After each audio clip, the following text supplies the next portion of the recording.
சிந்திப்போர் காணாத இளமை ஆடட்டும் என் கைகளில்.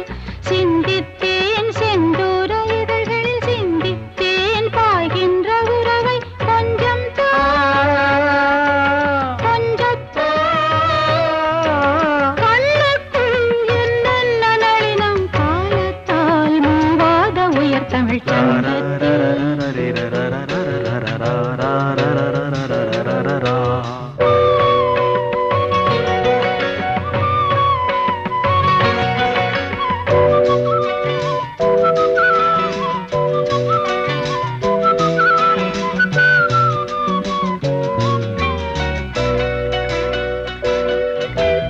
ஆடை